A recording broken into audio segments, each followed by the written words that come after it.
ये लंबी line free के राशन या फिर एटीएम से पैसे निकालने के लिए नहीं है, बल्कि ये लंबी लाइन जॉब के लिए है। और इसे बढ़ाने में अपना योगदान दे रहे हैं हरियाणा के नौजवान, जो आज नौकरी पाने के लिए कुछ भी करने के लिए तैयार हैं। कुछ भी यानी कुछ भी। जी हाँ, फिर चाहे उन्हें एक ऐसे देश भी क्यों ना जाना पड़े जहां पिछले 2.5 महीने से जंग तांडव मचा रही है। हम बात कर रहे हैं इजराइल की। देखिए, इस देश के पास अभी खुद के सिविलियंस की सेफ्टी की गारंटी भी नहीं है, लेकिन इसने इंडिया में 10,000 वर्कर्स की जॉब वैकेंसी निकाली है। और इसे बखूबी पूरा करने का बीड़ा जिसने उठाया है वो है हरियाणा सरकार। मतलब जहां सभी राष्ट्र अपने नागरिकों को इजराइल से निकालने की कोशिश कर रहे हैं, वहीं हरियाणा सरकार जो है भाई अपने लोगों को वहां भेजने के लिए उतावली हो गई है। मगर ऐसा क्यों हो रहा है? इसके पीछे की असल सच्चाई क्या है? ऐसी क्या मजबूरी है जो हरियाणा के लोग भी इस अपॉर्चुनिटी पर लट्टू हुए फिर रहे हैं? क्या ये फैसला फ्यूचर में एक बड़ी गलती साबित होने वाला है, या ये हरियाणा के लिए गुड लक चार्म बनने वाला है? चलिए जान लेते हैं। भूख से मरने से बेहतर है हम गोली खाकर मर जाएं। ये लफ्ज आपको हरियाणा की हर उस शख्स से सुनने को मिल जाएंगे जो जॉब के लिए आज इजराइल तक जाने को तैयार है। कमाल है ना, सोशल मीडिया की चकाचौंध और फिल्मी गानों में तो हरियाणवी यूथ को बड़ा ही अमीर दिखाया जाता है। स्कॉर्पियो और लैम्बोर्गिनी के मालिक के रूप में उनकी पहचान होती है, जो जहां लठ गाड़ देते हैं फिर अपनी मनवाकर ही पीछे हटते हैं। लेकिन इस स्वैग के ऑपोजिट भैया एक दूसरी साइड भी है जो हरियाणा की डार्क रियलिटी को दिखाता है, और वो है अनएम्प्लॉयमेंट। और यही एक डर है जो हजारों यूथ को वॉर में उलझे इजराइल तक जाने के लिए मजबूर कर रहा है। अब दरअसल माजरा ये है कि हरियाणा सरकार ने हाल ही में 10,000 लोगों के लिए फॉरेन में जॉब की वैकेंसी निकाली है। और ये पहली बार है जब राज्य सरकार की कंपनी हरियाणा कौशल रोजगार नियम लोगों को विदेश में काम करने का मौका दे रही है। अब इसके लिए कंपनी ने अपनी वेबसाइट पर सिक्योरिटी गार्ड, स्टाफ नर्स और कंस्ट्रक्शन सेक्टर में नौकरियों के लिए पोस्ट निकाली है। अब आप सोच रहे होंगे कि भाई ये तो खुशी की बात है, तो फिर इस पर इतना बवाल क्यों हो रहा है? तो जनाब, ये बवाल पोस्ट और जॉब वैकेंसी को लेकर नहीं है, बल्कि जगह को लेकर हो रहा है। हर कोई बस यही सवाल पूछ रहा है कि सरकार ने 10,000 नौकरी निकाली भी है तो कहां? इजराइल में, जो पिछले कई महीनों से जंग का अखाड़ा बना हुआ है। लगभग अक्टूबर से लगातार पैलेस्टाइन के साथ चल रहे युद्ध के चलते हालात कुछ ऐसे बने हुए हैं कि इजराइल से हर रोज वायलेंस की खबर सुनने को आ जाती है।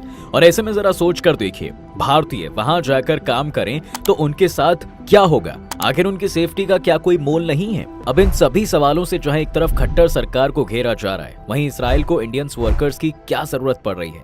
ये सवाल भी लोगों के जहन में आ रहे हैं, और जाहिर है कि आना भी चाहिए। जिस देश की खुद की आबादी 91 लाख के करीब है और जो खुद इतने क्राउडेड स्पेस में रहते हैं, उन्हें इंडियन वर्कर्स की भला क्या जरूरत है?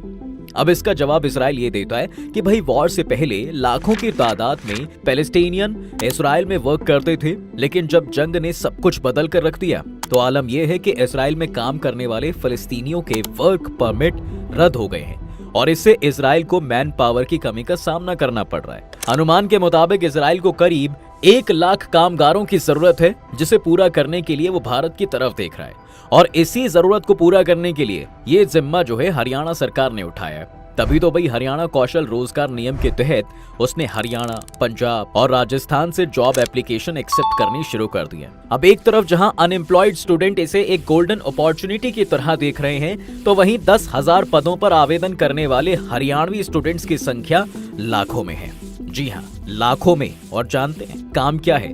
सरकार की माने तो 4 तरह की नौकरियों के लिए यूथ को हायर किया जा सकता है, और वो चारों डेजिग्नेशन कंस्ट्रक्शन के काम से जुड़ी हैं।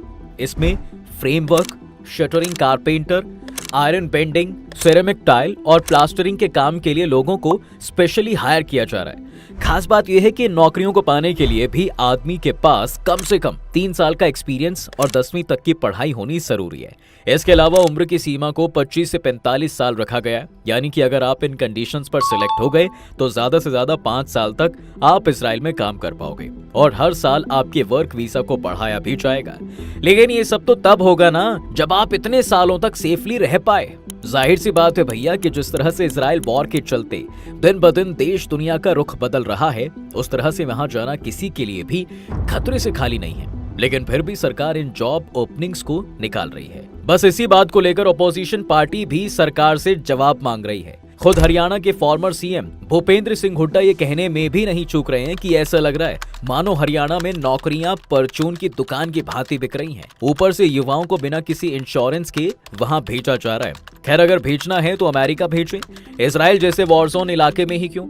एक ऐसा ही तंज आप पार्टी ने भी कसा है जो ये कह रहे हैं कि खुद सरकारी विभागों में 2 लाख पद खाली हैं, लेकिन हरियाणा सरकार अपने युवाओं को यहाँ तो रोजगार दे नहीं रही, उल्टा यूथ को इजराइल भेजने को तैयार है, जहाँ से सभी देश अपने लोगों को वापस ला रहे हैं। उनका ये रवैया सही नहीं है। ऊपर से वो ये बोलकर भी अपना पल्ला नहीं झाड़ सकती कि युवा अपनी मर्जी से जा रहे हैं। सभी जानते हैं कि भाई अगर युवा वहां जा भी रहे हैं तो ये सिर्फ उनकी मजबूरी है, क्योंकि वे बेरोजगारी की मौत नहीं मरना चाहते।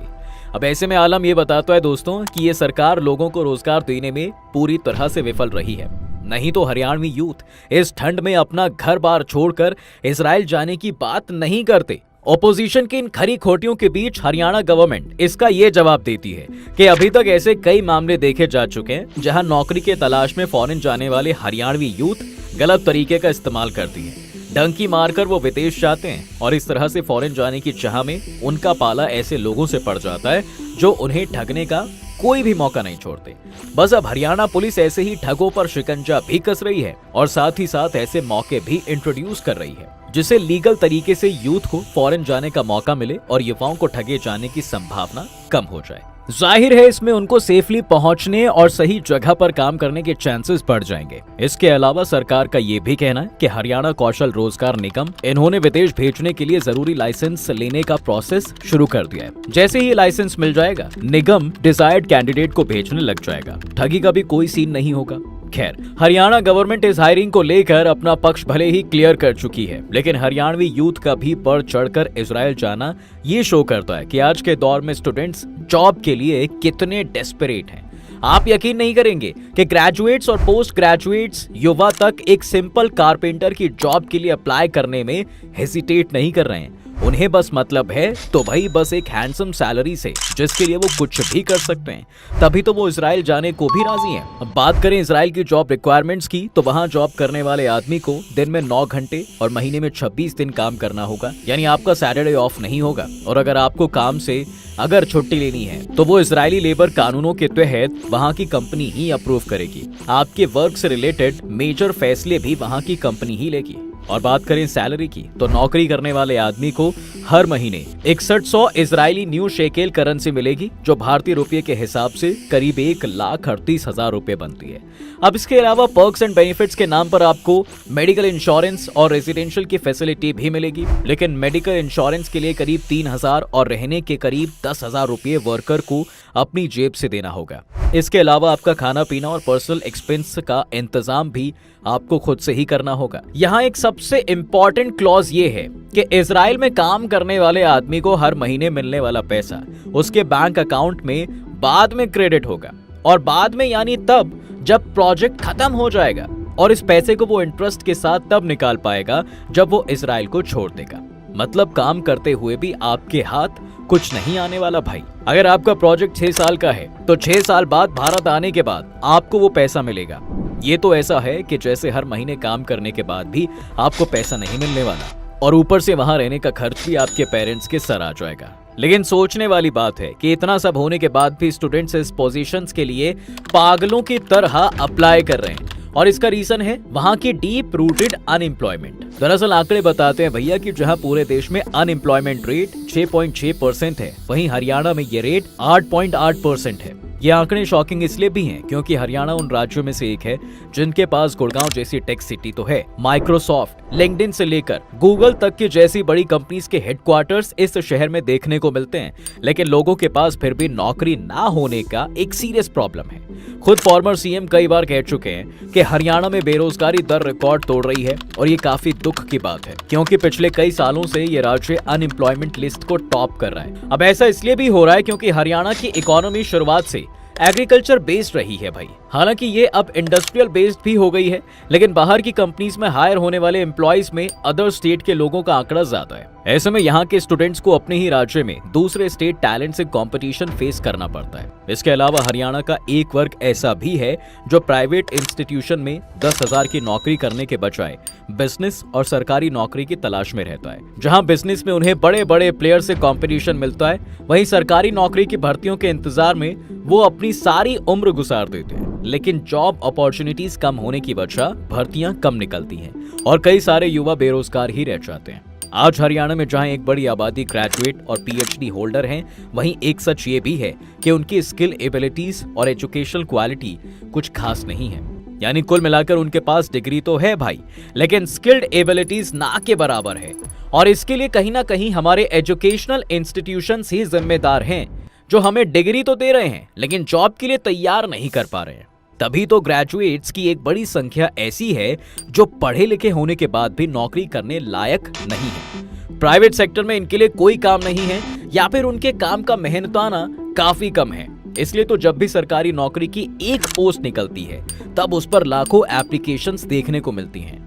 हाल इतना बुरा है कि क्लास 4 एम्प्लॉय के जॉब के लिए कई हजार पीएचडी होल्डर्स और पोस्ट ग्रेजुएट्स भी अप्लाई करने से पहले एक बार भी नहीं सोचते। इससे पता चलता है कि भाई हरियाणा की सुनहरी तस्वीर में कई दाग छिपे हैं जो आने वाली पीढ़ी की बेबसी और लाचारी की तरफ इशारा करते हैं। एक तरफ भले ही ये स्टेट दूध दही का खाना वाली इमेज प्रमोट करता है, तो वहीं दूसरी तरफ इसके अपने भी कई चैलेंजेस हैं। कई एक्सपर्ट्स कहते हैं कि यूथ के अनएम्प्लॉयमेंट के पीछे एक वजह प्राइवेट सेक्टर में लेबर लॉ का वीक इम्प्लीमेंटेशन भी है, जिसकी वजह से कई बार एक्सप्लॉयटेशन से परेशान आकर एम्प्लॉयज अपनी इच्छा से बेरोजगार रहते हैं। स्किल्ड होकर भी वो प्राइवेट सेक्टर में नौकरी करने के बजाय गवर्नमेंट जॉब की तैयारी में कई साल बिता देते हैं। सुपर कॉम्पिटिटिव होने के बाद भी ना तो नौकरी उनके हाथ आती है और ना ही गवर्नमेंट सेक्टर में सभी को नौकरी मिल पाती है। कई बार तो पेपर लीक और री एग्जामिनेशन की मार भी उनका करियर बर्बाद कर देती है और सालों की पढ़ाई के बाद भी वो एक छोटी सी नौकरी के लिए तरस जाते हैं। कितनी हैरानी की बात है ना कि जहां एक तरफ भारत में हर साल 100 से भी ज्यादा यूनिकॉर्न एंटरप्रेन्योर सामने आ रहे हैं, वहीं अपनी नौकरी की मांग लेकर कई बेरोजगार युवा सड़कों पर खड़े हैं। उन्हें बस इसी बात का इंतजार है कि एक अच्छी नौकरी की खुशखबरी उनके लिए भी खुशी का सबब बन सके, उनके घर में रोजगार का दिया जगमगा सके और वो भी बेरोजगारी के अंधेरे से बाहर आ सके। दोस्तों, आपको हरियाणा में बढ़ती बेरोजगारी की असल वजह क्या लगती है और सरकार इसे कम करने के लिए जो कदम उठा रही है वो कहां तक सही है? हमें कमेंट सेक्शन में जरूर बताएं। तब तक के लिए हम आपसे विदा लेते हैं। जल्द हाजिर होंगे एक नए इंटरेस्टिंग टॉपिक के साथ। अगर ये वीडियो पसंद आया है तो इसे अपने दोस्तों के साथ शेयर जरूर कर दो और हाँ, वीडियो को लाइक करना ना भूलना। अच्छा, अगर आपने हमारे चैनल को अभी तक सब्सक्राइब नहीं किया है तो वो भी जरूर कर देना। साथ ही बेल आइकॉन प्रेस कर दो ताकि हमारी वीडियो आप तक जल्द से जल्द पहुंच सके।